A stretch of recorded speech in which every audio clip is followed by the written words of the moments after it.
He has a clear post-up possession with fucking 6'4" Johnny Davis, and he passes that up. It's been a while since I've done a video like this one, where I start to break down plays from a game. I did something like this during the finals, where the Nuggets were playing the Heat. But anyways, this video is to talk about how bad these two losses were for the Milwaukee Bucks in back-to-back nights against the Wizards and then the Grizzlies. So don't want to waste much time. Let's get to the clips. So Bucks versus Wizards, for some context, the Bucks have 2 days off before this game. So you would figure that they would probably destroy a bad Wizards team with 2 days of rest. There's no Damian Lillard, but there's no excuses, right? Giannis, this is the 35-point triple-double game. He had 15 rebounds and 10 assists. You would think if he did all that they would win this game. Anyways, horrendous from 3 in this game. 11 for 48 from 3, 22.9%.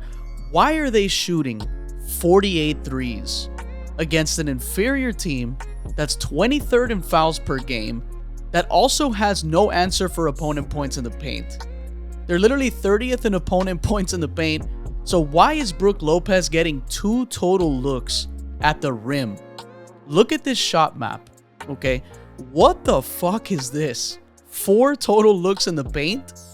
So, first clip of this game, right?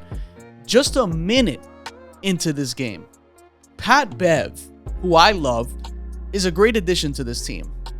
He loves to watch out for defensive opportunities, but why turn your back on Corey Kispert when Jordan Poole literally has nowhere to go? Plus Giannis is there anyways, and yet he turns his back, and then Corey Kispert just gets a free little basket with a 45 cut because he lost sight of him. That is a little mistake, right? Happens early in the game. You think, whatever, right? Not a big deal. But these are the little things that add up.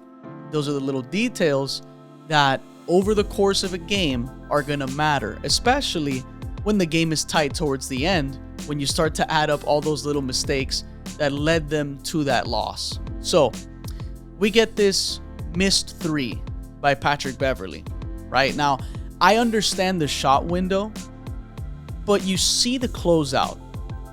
Why not pump and look for the mismatch that Lopez clearly has inside? He has Corey Kispert on him. 6'6" Corey Kispert on 7' Brook Lopez. But instead he takes the 3. You guys want to see what it looks like when Denny Avdija, who's like 4 inches taller than Corey Kispert, is on Brook Lopez?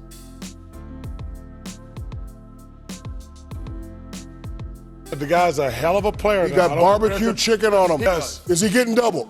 No. Man should get 30 points. Come on, man. 7 points a quarter. That's 3 jump hooks and 1 free throw. The players these days are so programmed. And Brook Lopez is actually one of those guys that played in a time where he was a post-up big, right? Bucks like to use him as a center that's just going to spread the floor. That opens up the lanes for Giannis to get to the rim. Those are great ideas, and they work, obviously. But there are times where this is so programmed over and over in the big man's heads that we see shit like this. Look at Brook Lopez. Like, Patrick Beverley is clearly trying to feed Brook, but he's just too worried to lob it over Jared Butler, who, by the way, is 6'4". But that's not even the worst part about this entire thing. He gets it to Giannis, right, who has the easiest lob to Lopez, but instead he kicks it out to Malik Beasley. And that's still not the worst part. Lopez now has 6'4" Jared Butler on him, okay, in the post. Not even for a second does he think about scoring, instead looking for a kick out. And Beasley sees Jared on him and thinks, hey, I can take him. And then it's a disaster. I love Patrick Beverley. He's going to do some smart things, right? Where he passes up a shot like this clip right here, right? To give it to a better shooting teammate, right?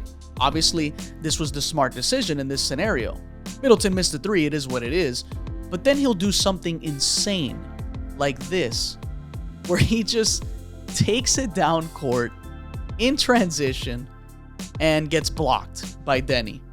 And then after that block, it then leads to an open transition three, which is another one of those things that I wanted to mention in this video.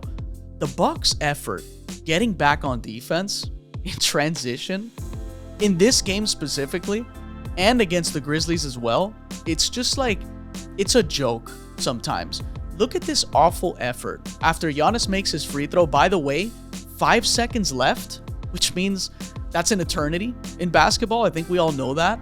The Wizards are number 1 in pace and number 2 in fast break points. Everyone knows this. So in those 5 seconds, how are these baskets even allowed? Here's another one, right? Here's another fun lack of effort clip, right? Middleton makes his jumper, and then somehow Kispert beats everyone down the court for a transition dunk. Here's another one of those programmed to look for shooters thing that we see a ton from Brook Lopez and the Milwaukee Bucks. He has a clear post-up possession with fucking 6'4" Johnny Davis, and he passes that up. How is that acceptable? If you want to score on the Bucks, just have someone off the ball, 45 cut, like Kispert here again, right? This team has so many defensive breakdowns, and Doc Rivers will talk about that in the press conferences. If you like those press conferences like me and you kind of sit there and watch them, he will say some things that you're like, yeah, he's right. But then it's like, you're the coach. You're saying you want your team to get more post-ups. Why are we not seeing more post-ups? They're not doing what Doc Rivers is saying they should be doing. So is it a coaching problem? Like, is he addressing it mid-game? Or is this something that he waits until the end and then talks to the team after? Which would be probably awful. But anyways, this was a 2-point game with 5 minutes to go. This was a totally winnable game despite all of that awful three-point shooting, which, by the way, they got amazing three-point looks. Like, the looks were wide open. They were just missing. And this video, I would never talk shit about a team missing open threes. That happens. That's just variance, right? And yet, when you see a team go 3 quarters straight, 9 for 32 from 3 through those 3 quarters, that's 28% from 3. And then they shoot another 16 in the 4th. It's like, guys, do you realize who you're playing against? You're playing against the Wizards. They cannot stop anybody in the paint, okay? They can't even stop fouling teams. You have Giannis, you have Brook Lopez, you have Bobby Portis, who, by the way, is a guy that loves to post up. Kind of likes those, like, 15-foot post-ups, right? But he will get down low at times. But again, 48 threes in this game? Why are you shooting 48 threes against a team that you're clearly head and shoulders above from a talent perspective, from a coaching perspective, and yet you leave the game to chance by making it a little easier for the Wizards by just shooting a bunch of threes? I get that you're open, but just attack the rim. Force some fouls. I'm not this old school guy that wants to see 2-pointers over 3-pointers, but sometimes, you know, there was a time where teams won basketball games without shooting a million threes. Sounds kind of crazy, right? But it's possible to win a game without shooting 48 threes. You know, maybe I'm just crazy, but that's how I think. Bucks versus Grizzlies. 46 different starting lineups for the Grizzlies. By the way, I didn't watch this game live. I decided to watch this game after they lost, and I didn't even know that the Grizzlies beat the Bucks at home. This was at Fiserv Forum where the Grizzlies won this game. That makes it even more insane. Okay, now, this game, it's Gigi Jackson, it's Trey Jemison, Jaren Jackson Jr., Luke Kennard, and Scottie Pippen Jr. The Bucks lost Patrick Beverley to an ankle sprain, which happened last game against the Wizards. Chris Middleton was also out because they're resting him since it's the second night of a back-to-back, and no Damian Lillard. So the lineup is Pat Connaughton, Beasley, Jay Crowder, Giannis, and Lopez, right? Still better than the Grizzlies. Okay, we can all agree to that. No excuses. This is a win for the Bucks, right?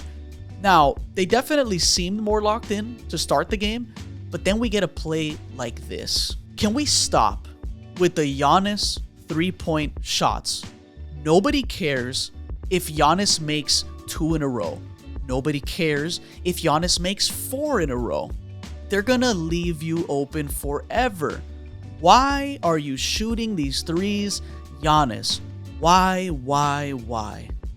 I will forever question that when I see it. I understand guys try to kind of like expand their game and do all this extra stuff to make the defense kind of think twice. But I promise you, Giannis, the team will allow you to shoot threes for the rest of your life. Okay, here's another missed 3. He decides to take another 3 with Gallinari next to him, who hasn't shot well this season, but he hasn't shot a lot of threes. But are we really going to argue who's the better shooter between those two? Gallinari's wide open. So why the fuck is Giannis taking this shot? He took 4 threes in this game. That is way too many threes for Giannis. The Bucks are, up 67-57 by the 7-minute mark in the third quarter. Some bad turnovers, missed shots, and, lack of stops because this team just has a million defensive breakdowns. They find themselves down 71-70. So in less than basically in 4 minutes, their 10-point lead is cut and now they're down 1.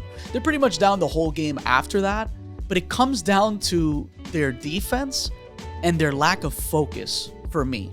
Here's Giannis just casually dribbling in transition without a care in the world, by the way, before Jake LaRavia just swipes down for the steal. The Grizzlies may be a bad team offensively, right? With G Leaguers and whatever else you want to make fun of, but they're still a good defensive team. They're 5th in steals, they're 4th in blocks, 8th in points off turnovers. As you can see after this Giannis turnover, right? Turning defense into offense. So it's why are you half-assing your transition dribbling? What's the deal with that? I don't understand the casual vibe of this, him bringing the ball up like this in the middle of a kind of hectic situation as well, right? And then, I look at the end of the game when this game is over and I'm thinking, man, I don't feel like Brook Lopez got any looks inside in this Grizzlies game, right? Then I go look at his shot map and his field goal attempts. 2 made shots at the rim. Both were in the fourth quarter, with the last one being 2 minutes left. I don't think I can tell you how easy those 2 shots at the rim were for Lopez, and it just boggles. I don't know what to say when I see him score that easily and I don't see him get the ball again in the post. I don't understand what the confusion is or the lack of understanding that you have a 7-foot Brook Lopez, who maybe someone needs to show Doc Rivers or whoever is on that Bucks team, saying that it's not a good idea to post him up. Maybe they should go back on YouTube and someone should show them some clips of Brook Lopez on the Nets posting guys up at will, right? Before he became this spread out shooter. Don't get me wrong. Brook Lopez, awesome 3-point shooter. They call him Splash Mountain, right? The Bucks broadcast team, that's what they call him. That's an awesome nickname. Good shooter, great shooter. But again, you have the size advantage. A lot of times in these nights, why are they not posting him more, right? Force some collapses. And obviously Doc Rivers addressed that, right? We should post Brook more, but then obviously then that would lead to open threes and then they'll just keep taking open threes. Well, yeah, that's also part of the deal, right? If you post up Lopez and teams can't guard it, they're going to collapse. Then he's going to kick it out, right? So they can get some open threes. And those open threes weren't falling against the Wizards. But nonetheless, I don't see enough Brook Lopez post-ups. So teams are either going to collapse or Brook Lopez is going to get a nice little one-on-one post-up, which honestly, I don't think defenses want to deal with Brook Lopez by the rim, right? Because you're either going to have to foul him or the off chance that he misses near the rim without a foul call. Brook Lopez is a very polished center, and I think that the Bucks are making a massive mistake by not posting him up. But that's going to do it for this one. This is the All Things Basketball podcast. I'm your host, Vic Lopez, as always, and the Bucks are in trouble.